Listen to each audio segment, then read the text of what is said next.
இப்ப நம்ம ஆண்டவருடைய வார்த்தைகளை கேட்க போறோம். அல்லேலூயா, அல்லேலூயா.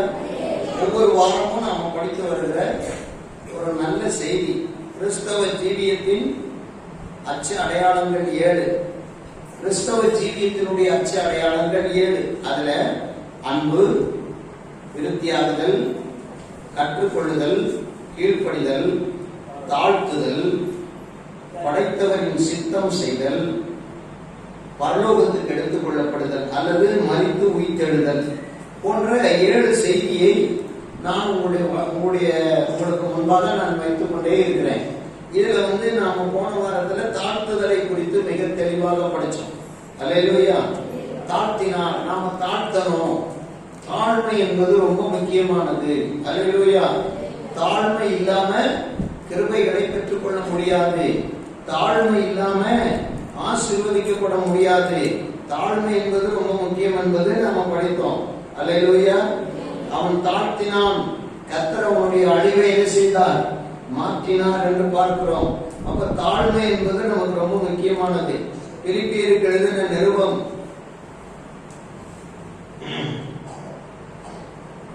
2ஆம் அதிகாரம் 8ஆம் வசனம், அவர் மனுஷரூபமாய் காணப்பட்டு மரணபரியந்தமும், அதாவது சிலுவையின் மரணபரியந்தமும் கீழ்ப்படிந்தவராய் தன்னை தாழ்த்தினார் என்று எழுதியிருக்கு. அப்போ தேவன் இயேசுவே கீழ்ப்படிய வேண்டியது இருக்குமானால் நாம் எவ்வளவு கீழ்ப்படிய வேண்டும், நாம் எவ்வளவு தாழ்த்த வேண்டும்? இயேசுவே தன்னை தாழ்த்த வேண்டியது இருந்தது. இயேசுவே தன்னை தாழ்த்தினார். அல்லேலூயா சொல்லுங்க, அல்லேலூயா. இயேசுவை தேவன் இந்த பூமிக்கு அனுப்பினார். எதற்காக அனுப்பினார்? சொகுசா வாழ்ந்து ஒரு பெரிய ராஜாவாகி ராஜ்யத்தை கட்டி உலக மனிதர்களுக்கு தன்னை ஒரு ராஜாவாக வெளிப்படுத்தி ராஜ்யபாரம் பண்ணி உலகத்தில் நித்திய ஜீவனை உருவாக்கி உலகத்திலேயே அரசனாக இருப்பதற்கா? இல்லை. அல்லேலூயா. மனித ரூபமாய் காணப்பட்டார். இயேசு மனுஷனா வந்ததே பெரிய ஆச்சரியம். அதுதான் பெரிய தாழ்மை. இயேசு மனுஷனா வர முடியுமா? கவனிங்க, இயேசு மனுஷனா வர முடியுமா? வர முடியாது, வர தேவையில்லை. இயேசுவை சிலுவையில் அடித்து கொள்ள முடியுமா? முடியாது. ஆனால் அவர் சிலுவைக்கு தன்னை ஒப்பு கொடுத்தார் என்று யோவானில் எழுதியிருக்கு. அவர் தன்னை தன் ஜீவனை கொடுக்கவும் அவருக்கு அதிகாரம் உண்டு. மறுபடியும் அந்த ஜீவனை பெற்றுக்கொள்ளவும் எழுப்பவும் அவருக்கு அதிகாரம் உண்டு. அவர் நித்திய ஜீவனை உடையவர். அவர் மரித்து உயிர்த்தெழுந்து விட்டார் அவருடைய வசனத்தின்படி. அல்லேலூயா. அவரை யாரும் கொல்ல முடியாது. ஆனால் அவர் நமக்காக சிலுவையில் அறையப்பட்டு மரித்து தன் ரத்தத்தை சிந்தி உயிரோடு திரும்ப எழுப்பினார். நமக்காக இன்னைக்கு ஜீவிச்சுட்டு இருக்கிறார். அப்ப அப்படிப்பட்ட மகா உன்னதமான தெய்வம், பிதாவாகிய தேவன் சர்வலோகத்தையும் படைத்தவர், அண்ட சராசரங்களையும் படைத்தவர், நட்சத்திரங்களை படைத்தவர், அதற்கு மேல் இருக்கிற நாம் கண்காணாத வேற்று கிரகங்களை எல்லாம் படைத்தவர். அல்லேலூயா. எல்லா கோள்களையும் படைத்தவர். இன்னைக்கு அவைகளெல்லாம் தேவனுடைய சொற்படி செய்து கொண்டிருக்கிறது. அதனுடைய ஆயுள் காலத்தை முடிக்கும் போது அவைகள் தன்னுடைய அந்த செயலை இழந்து விடுகிறது. அதே போல வான பூமிக்கு இருக்கிற, கடலுக்கு கீழே இருக்கிற பெரிய பெரிய துணிநிலங்கள் அவைகளெல்லாம் தேவன் கொடுக்க வாங்கிக் கொள்ளுகிறது. அவர் அந்த ஜீவனுடைய சுவாசத்தை எடுத்துக் கொள்ளும் போது மாண்டு தன் மண்ணுக்கு திரும்புகிறது என்று 73ஆம் சங்கீதத்திலே நாம் படிக்கிறோம். அல்லேலூயா. இப்படி எல்லாம் தன்னை தாழ்த்தும் போது மனிதனுக்கு தாழ்மை இல்லை என்பது ஆண்டவருக்கு மிக வருத்தமான விஷயம். இயேசுவே இந்த பூமியில தாழ்மையை கற்றுக் கொடுத்தது மட்டுமல்ல, தாழ்த்தி காட்டினார். அதாவது மனுஷ ரூபமாய் அவர் காணப்பட்டு, அவர் மனுஷ ரூபமாய் காணப்பட்டு மரண பரியந்தமும், அதாவது சிலுவையின் மரண பரியந்தமும் கீழ்ப்படிந்தவராய் தன்னை தாழ்த்தினார் அப்படின்னு எழுதியிருக்கு. அப்ப தாழ்மை என்பது ஒரு மனுஷனுடைய வாழ்க்கையில ரொம்ப முக்கியம். தாழ்மை வந்தாதான் ஒரு மனிதன் தன்னை கர்த்தருக்கு அர்ப்பணிக்கும். தாழ்மை மனம் இருந்தாதான் ஒரு மனுஷன் தன்னை கர்த்தருக்கு ஒட்டு கொடுப்பான். தாழ்மை இருந்தால்தான் தன்னுடையதை தேவனுக்கு என்று செலவு பண்ணுவான். தாழ்மை இருந்தால்தான் ஒன்றாய் கூடி வருவான். தாழ்மை இருந்தால்தான் சகல ஜாதி ஜனங்களும் கர்த்தருக்குரியவர்கள் நம்மிடையே ஜாதி இல்லை என்கிற எண்ணமும் உணர்வும் உண்டாகும். அல்லேலூயா. தாழ்மை இருந்தால்தான் ஒரு வேலையை பாஸ்டர் சொல்லும் போது அதை எடுத்து செய்யக்கூடிய மனநிலை உண்டாகும். நமக்குள்ளே தாழ்மை இருந்தால்தான் நாம் கர்த்தருடைய பாதத்திலே விழுந்து கதறி ஜெபிக்க ஆரம்பிப்போம்.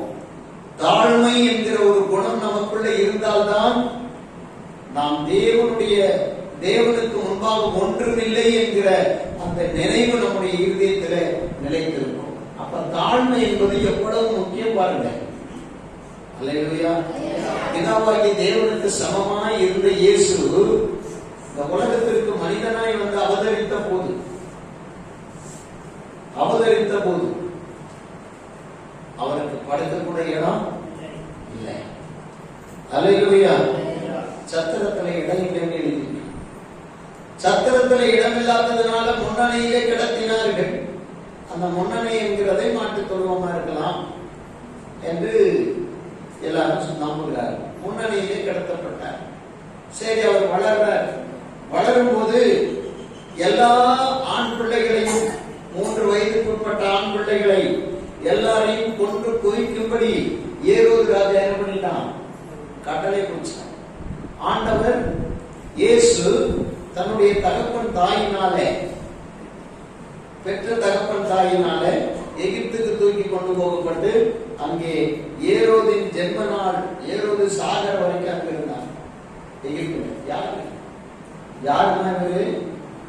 யாரு இவரு? சர்வலோக ராஜா. இயேசு யாரு?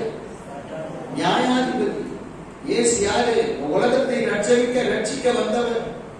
இயேசு யாரு? இந்த உலகத்தில் அநேக மரித்தோரை உயிரோடு எழுப்ப போகிறவர், குருடர்களுக்கு பார்வை கொடுக்க போறவர், குஷ்டரோகிகளை சுகமாக்க போறவர், அற்புத அடையாளங்களை செய்ய போகிறவர், வேத பண்டிதர், வேத நாயகர். அப்படிப்பட்டவர் வந்து இப்ப எங்க இருக்காரு? எகிப்துல கொண்டு போய் வைக்கப்பட்டிருக்கிறார். நீ நினைக்கலாம், எனக்கு எந்த கஷ்டம் வந்துச்சோ தெரியல, நான் எவ்வளவோ ஆண்டவருக்கு பிரியமா தான் நடக்கிறேன், நான் எவ்வளவுதான் கர்த்தரை பிரியப்படுத்தலாம்னு நினைக்கிறேன், இதுவரைக்கும் நான் காசை நீ கொடுத்தேன். நீ கொடுத்ததா உனக்கு சூழ்நிலைகள் மாறும்போது இயேசுவை நினைச்சுப்பார். இந்த உலகம் உனக்கு பாத்திரமா இருக்காது. இந்த உலகத்துல இயேசுவை எப்படி நடந்துச்சோ, இயேசுவை இந்த உலகம் எப்படி நடத்தியதோ அப்படித்தான் உன்னையும் என்னையும் நடத்தும். அதுக்கு நீ சம்மதிச்சா மட்டும்தான் என்ன செய்ய முடியும்? இயேசுக்கு பிள்ளையா இருக்க முடியும். இயேசு தன்னை தாழ்த்தினார். அல்லேலூயா. நீ தாழ்மையை கத்துக்கணும்ன்றா, நீ தாழ்த்த பழகவில்லை என்றால் உன்னுடைய எல்லாமே வேஸ்ட். 2 நாளாகமும் 32ஆம் அதிகாரம் 26ஆம் வசனம் படிங்க. 2 நாளாகமும் 32:26 சீக்கிரம் படிக்கணும். 2 நாளாகமும் 32:26 படிக்கலையா?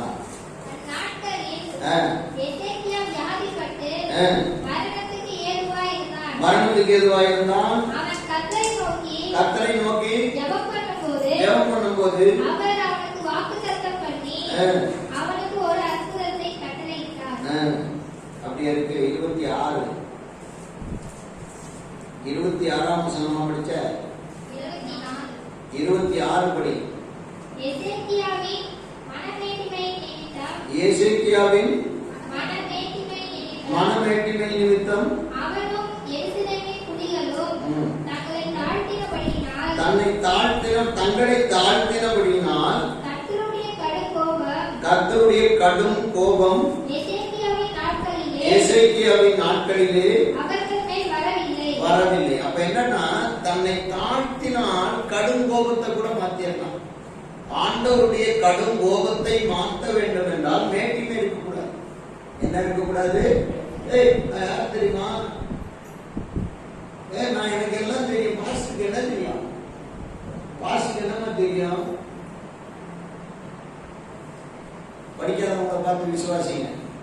நான் நிறைய உன்னோட படிச்சிருக்கேன் தெரியுமா? அதுக்கு பேர் என்னது? மேட்டிமை. மேட்டிமை. ஆண்டவர் மேட்டிமை தூக்கி போட்டு உடைச்சு விடுவாரு. அப்போ தேவனுடைய கடுங்கோபம் வந்துச்சான். அப்ப எசேக்கியா தன்னை தாழ்த்தின போது, அவனோடு இருந்தவர்களை தாழ்த்தின போது ஆண்டவர் அழிவை மாற்றி விட்டார்.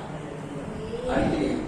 உனக்கு உனக்கு அழிவு வராம இருக்கணும்னா நீ ஆண்டவர் சொல்றதுக்கு கீழ்ப்படிஞ்சு உன்னை தாழ்த்து. ஏசப்பா நீ சொன்னபடி நான் செஞ்சிடறேன், நான் இனிமே என்ன செய்ய மாட்டேன், முரண்டு பிடிக்க மாட்டேன், அடை பிடிக்க மாட்டேன், என்னை தாழ்த்துற ஆண்டவரேன்னு உன்னை தாழ்த்தி பழகு.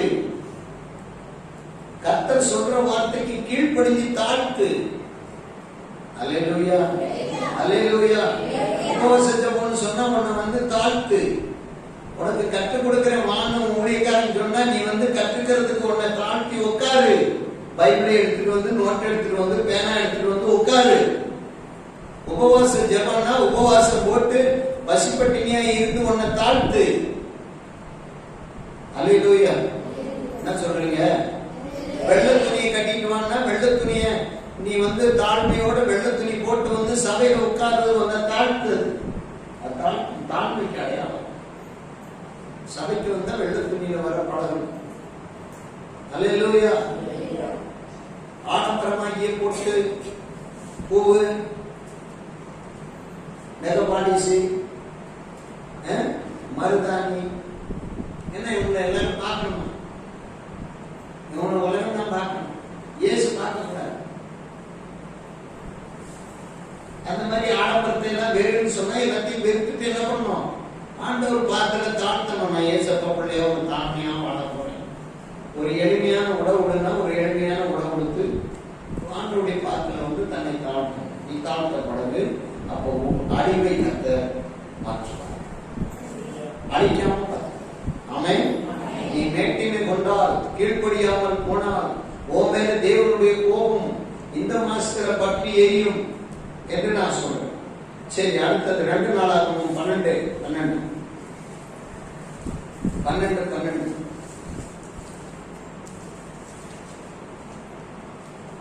2 நாளாகும். அவன் தன்னை தாழ்த்தினபடியினால் கர்த்தர் அவனை முழுவதும் அழிக்காதபடி திரும்பிட்டு. அப்போ அழிக்காதபடி முழுசா அழிக்கணும். கொஞ்சம் அழிச்சுட்டு விட்டு போயிட்ட. நீ செஞ்ச அக்கிரமத்துக்கு முழுசா டோட்டலா அழிக்கணும். டோட்டலா ஒண்ணுலாம் ஆக்குறதுக்கு பதிலா கொஞ்சம் அழிச்சுட்டு விட்டு போயிட்ட. கொஞ்சம் இருக்கட்டப்பா. அழிவு வருமா? எவ்வளவு எல்லாரும் என்ன மாதிரி அழிக்கணுமா? ஆண்டவரு நம்ம உள்ளதை அழிக்கணுமா? நமக்கு உள்ளத மீதியாயிலும் விட்டுட்டு போட்டோம். எத்தனை அழிஞ்சு போச்சா இல்லையா? பல விஷயங்கள் நம்ம தாண்ட அழிஞ்சிச்சு இல்ல? அழிஞ்சிச்சா இல்லையா? நிறைய விஷயங்கள் அழிஞ்சிச்சு.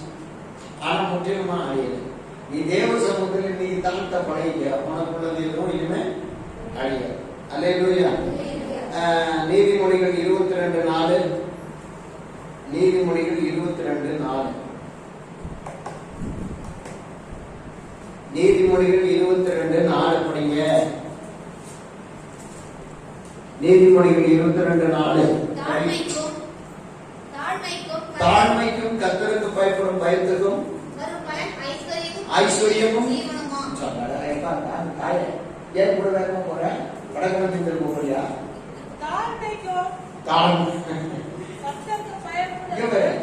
பகுத்து பகுத்து படி.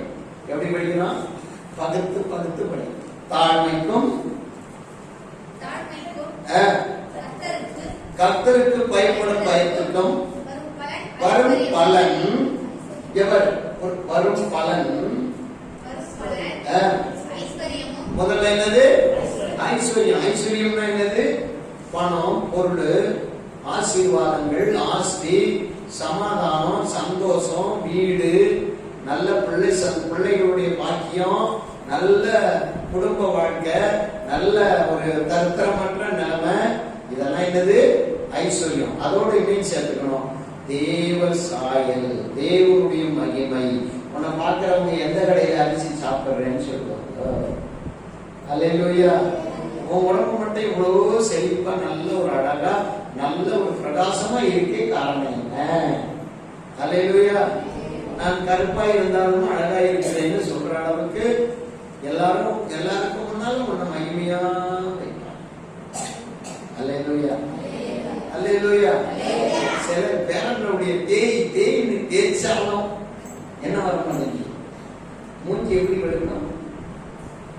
அவன் மைதா மாவை கலக்கி தரான். அதை எடுத்து அல்லேலூயா எங்க வெளுக்குது. அதுல இல்ல மகிமை. ஆண்டவர் அவருடைய சமூகத்துல தாழ்த்துக்கிறவங்க இடத்துல கொடுக்கிறார் பாருங்க, அதான் மகிமை. எத்தனை பேர் சொல்றீங்க ஆமென்? அல்லேலூயா. ஐஸ்வர்யமும் மகிமை. அடுத்தது கணம். கணம்னா என்னது? மதிப்பு. உனக்கு நல்ல மதிப்பு இருக்கும் சமுதாயத்துல. போராப்பார் போராப்பார் அப்படின்னு சொல்ல மாட்டாங்க. அல்லேலூயா. நீ வரும்போதே எழுப்பி மரியாதை கொடுப்பாங்க. வராம்பார், எங்க எந்த கடந்து வந்தானோ வரான், அவன் வரான் உள்ள போ அப்படின்னு சொல்ல மாட்டாங்க. அல்லேலூயா. வருது பேர் உதவி, வருது பேர் லட்சணம் முகரைய பாட்டு இப்படி சொல்ல மாட்டாங்க. உன்னை பார்க்கும்போது எல்லாருக்கும் ஒரு ஆசீர்வாதம். உன்னை பார்க்கும்போது ஐயா வராரு, அம்மா வராங்க, அக்கா வராங்க, தங்கச்சி வர, அண்ணன் வராரு, உங்க சொல்லுவாங்க. அல்லேலூயா. அவருடைய முகத்துல தேவ சாயல் இருக்கு. அவரை பார்த்தாலே நமக்கு நிம்மதி. அவர் பார்த்தாலே நம்ம காரியம் நல்லா இருக்குது. நம்ம குடும்பத்துக்கு அவர் அடிக்கடி வந்து போனோம். சிலர் என்ன பண்றாங்க தெரியுமா? வர வர ஓடி போய் ஒளிச்சு, வர வர ஓடி போய் ஒளி ஒளி ஒளி, அவ வர வர அவர் கண்ணுல பற்றாத சொல்லி கேட்டுருக்கீங்களா இல்லையா? அல்லேலூயா. உங்களுக்கு அந்த நிலைமை மாறணும்னா இன்னைக்கு ஏசப்பாவை ஏற்றுக்கொண்டு அவருடைய சமூகத்தில் உங்களை என்ன செய்யுங்க? தாழ்த்துங்க. கர்த்தர் உங்களை ஆசீர்வதிப்பார். அல்லேலூயா. அல்லேலூயா.